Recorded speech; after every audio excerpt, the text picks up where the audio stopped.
Cheryl Savoy had the crowd jumping. The Vermilion was crowded.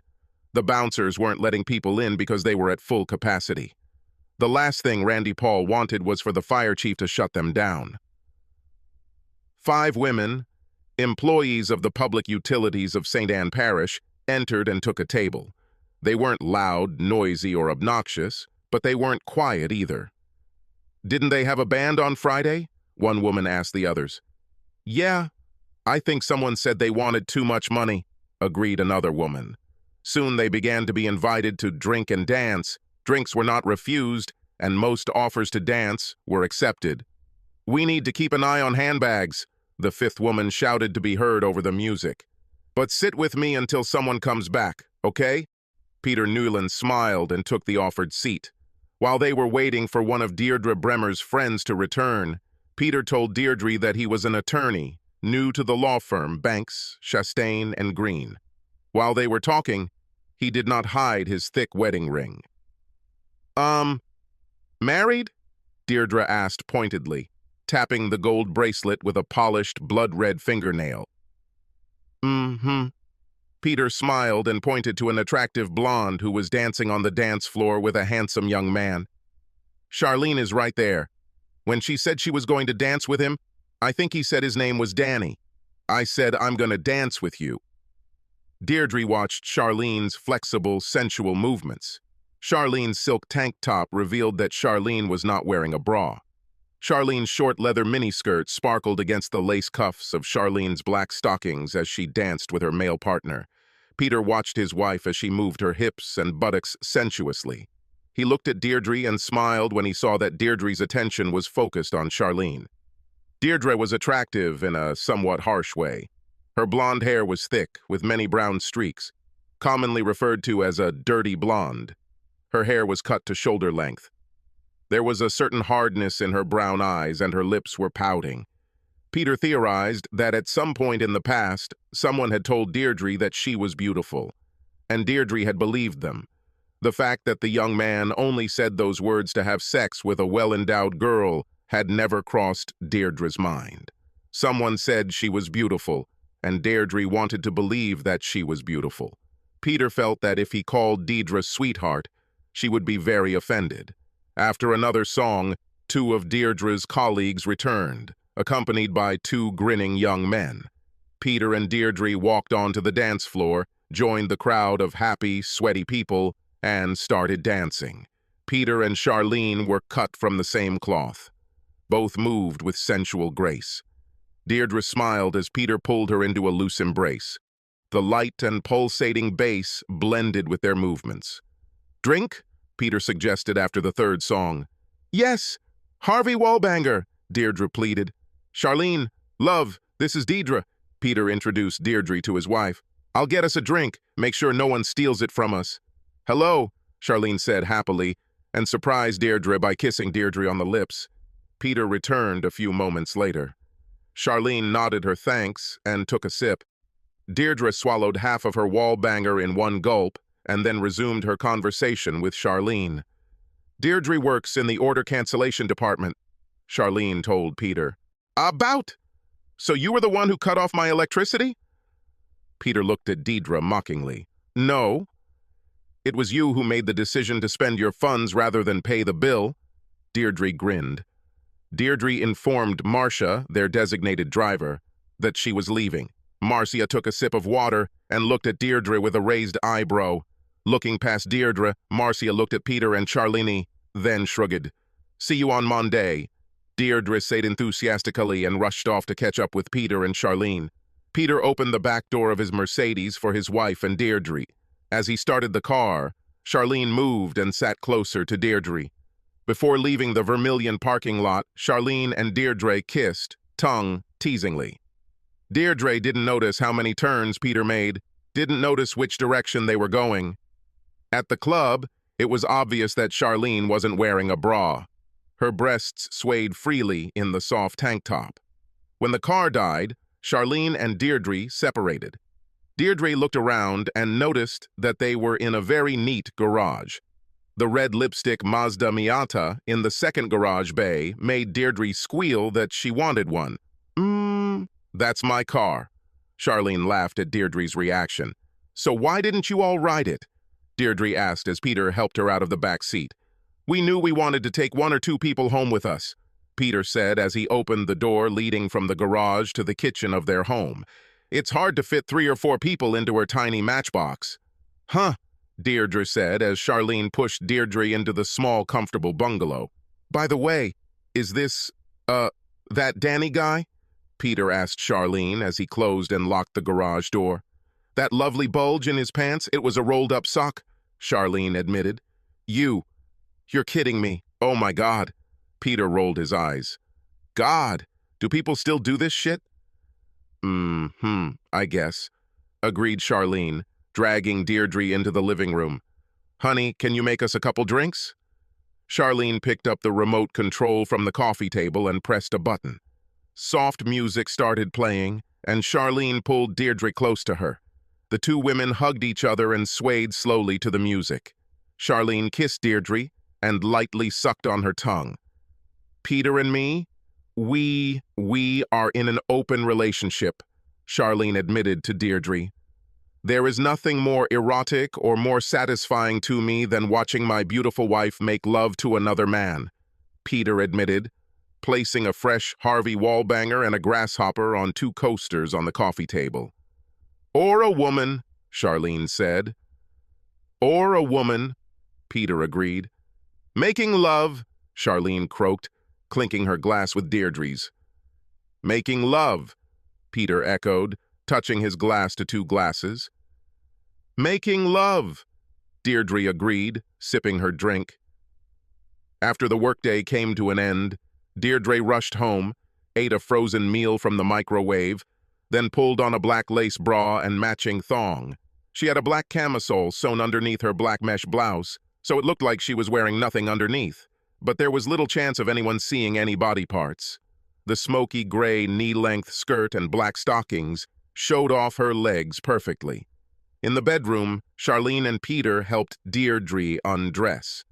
Oh, so beautiful, Deirdre. Your breasts are just gorgeous, Charlene admired, leaning closer to her. On the huge bed, the trio wriggled into a garland. They took turns lighting each other's lamps, using all the conceivable and inconceivable capabilities of their bodies. Breathing heavily, the girls collapsed on both sides of the bed and sent the man to get drinks. Peter entered the bedroom and served Charlene and Deirdre fresh drinks. He nearly dropped Deirdre's glass when there was a sudden sharp knock on the front door. So who the hell? Peter asked, pulling on his robe. Deirdre's eyes widened as Peter grabbed a 9mm pistol from a drawer, the same drawer the anal lube had been taken from. A second loud knock was heard. Peter shouted that he was on his way. Wait. When Peter looked through the peephole, no one was visible. Without removing the safety chain, Peter opened the door. Hello, mister? Is my mom here? Peter heard a squeaky voice. Peter asked, trying to peer into the darkness. Mister? Is my mother here? The voice squeaked again. Peter looked down and saw a little girl wearing Barbie pajamas, the kind of pajamas with socks. She looked at him, his small face smiling. Peter asked again. Mom? Is my mom here?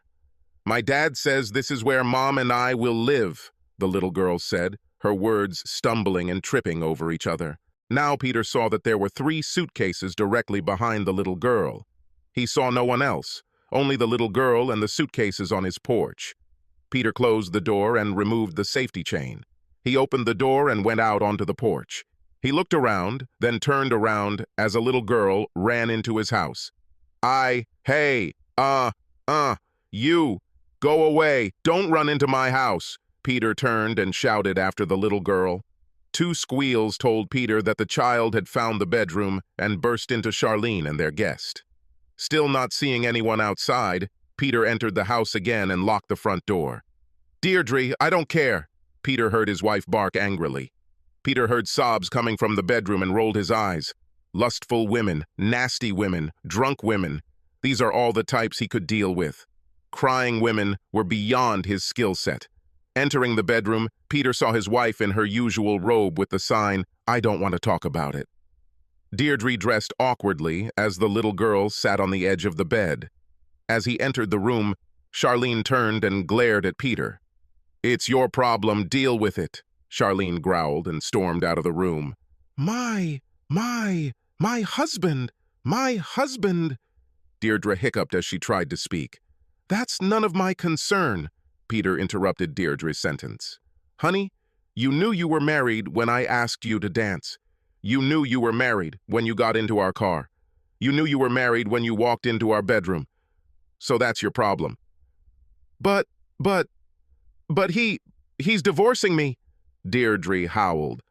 "Don't cry, Mommy, everything will be fine," the little girl tried to reassure her mother. So where do you want me to drop you off?" Peter asked, pulling on his sweatpants. "You are listening to me?" Deirdre screamed at Peter. "No, not really," Peter admitted. "Again, Deirdre, you knew you were married when you volunteered to come with us." Gabrielle thought that staying at the Degard Hotel had been a wonderful experience. Deirdre tried to put on a happy face for the 4-year-old's sake. Once Gabrielle had finally gone to bed and fallen asleep on the large bed, Deirdre opened the large envelope that Michael had taped to the outside of the largest suitcase. As Deirdre read, the tears began in earnest. Michael apparently took a DNA test on their daughter and learned that Gabrielle was not his. If Deirdre decides to contest the terms of the divorce, Deirdre's father and mother will learn that Chad Dumella, Deirdre's half-brother, was in fact the father. After Chad's death, Deirdre's mother fell into a deep depression. The news that her dead son and her daughter, Chad's half-sister, are having sex could be the final nail in Debbie Dumella's coffin. "This was the first blow, an attempt to pass off your brother's child as mine," Michael wrote. The second strike was leaving the nightclub and getting into the car of Peter and Charlene Newland. Whatever happened next, Deirdre's intentions were crystal clear when she separated from her colleagues and left the nightclub with 2 strangers. "This is not baseball, this is real life," Michael wrote in a short economical hand. "You won't get strike 3. The terms of the divorce were actually quite reasonable. Deirdre would receive alimony of $500 a month for 42 months, the same number of months they had been married. Gabrielle, however, will receive $800 a month until she turns 18. Since the courts would not care that Michael was not the father of a minor child, since he would have a duty to provide for the child, Michael requested visitation with his daughter. In his own words, it was wrong to harm Gabrielle because of her mother's sins. Deirdre cried as she put down the pages. The words were too blurry to continue reading. The music, the light, the taste of alcohol, the smell of cologne, perfume, and sweat. Everything conspired to seduce her. But Deirdre knew that she had willingly allowed herself to be seduced. Sunshine, coffee, 2 sticky donuts, and apple juice for Gabrielle really brightened her mood for the day. Michael answered the phone after the second ring and agreed that Deirdre could come pick up her car. "Michael, I know, I'm just saying that Deirdre began, but the phone beeped, telling her that Michael had disconnected. Back in the room, Deirdre signed the papers and called an Uber. Gabrielle still thought it was a grand adventure and was looking forward to their trip. "The keys are on the front wheel," Michael wrote. "We'll put the signed papers in the mailbox," Deirdre replied. Financial institution Great Oak Savings and Loan hired Deirdre Dumella, and she fit in well. Gabrielle Bremer loved her new school. She was already a big girl and was now going to kindergarten. She made friends easily at school and at the trailer park where she and her mother lived. Every other Friday, he and Mom would go to Lake Charles to Cracker Barrel and have dinner with Dad, and then he and Dad would go to Dad's house for the whole weekend, and then on Sunday, they would have dinner again at Cracker Barrel, and he and Mom would go home.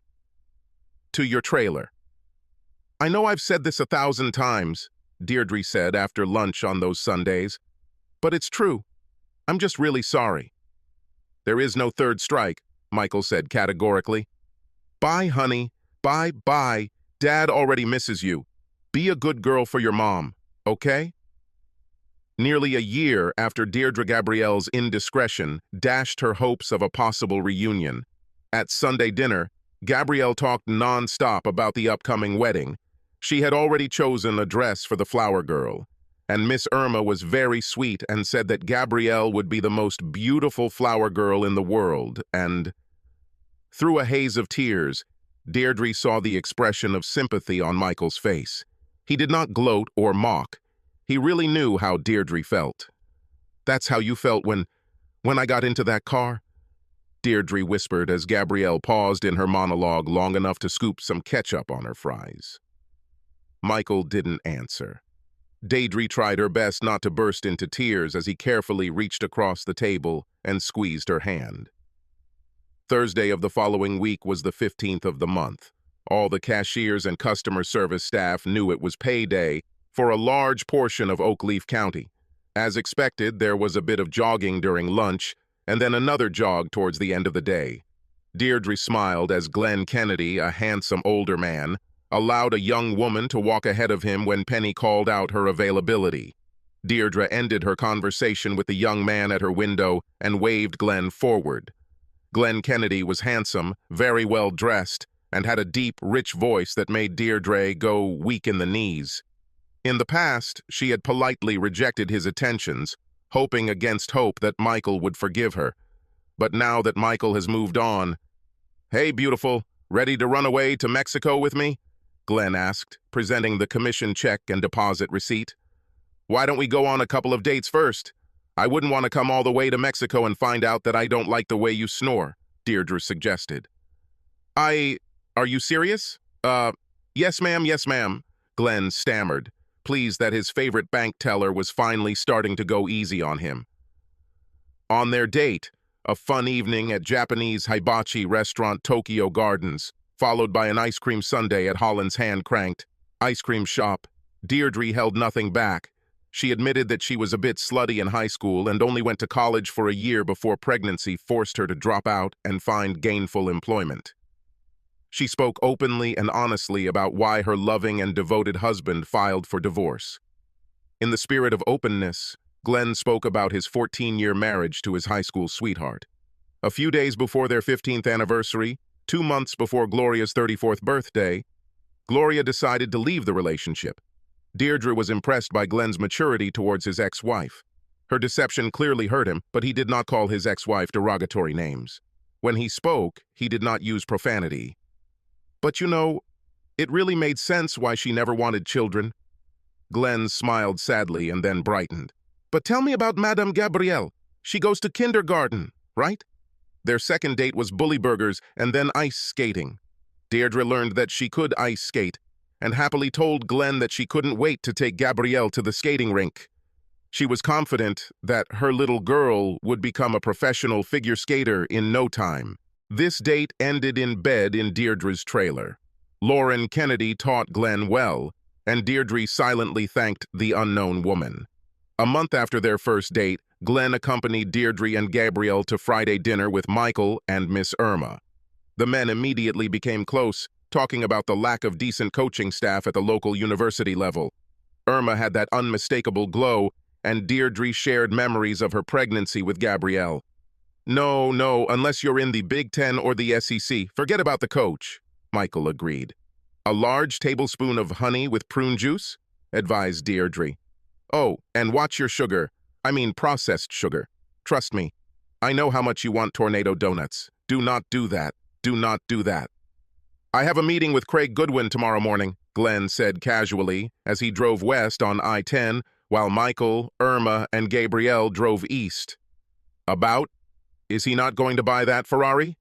Deirdre joked by naming the shiny black Ferrari she kept begging Glenn to buy for her. No, he's going to sell me the house," Glenn smiled. "What?" Deirdre asked. "Yeah, I think it's time for me to move out of this matchbox apartment," Glenn said, slowing down to let the truck pass. "And it's time to get you and Gabrielle out of that trailer you're all in." "What to do?" Deirdre asked. "So, you need to come with me to help choose our house," Glenn said. Since they were to meet Craig Goodwin in the morning, Deirdre stayed overnight in Glenn's small apartment. Their first sex was just quick and dirty. Their second connection was slow and loving. I love you," Deirdre said. feeling safe and warm in Glenn's arms. "Finally," Glenn whispered triumphantly into Deirdre's ear, "I finally got you to say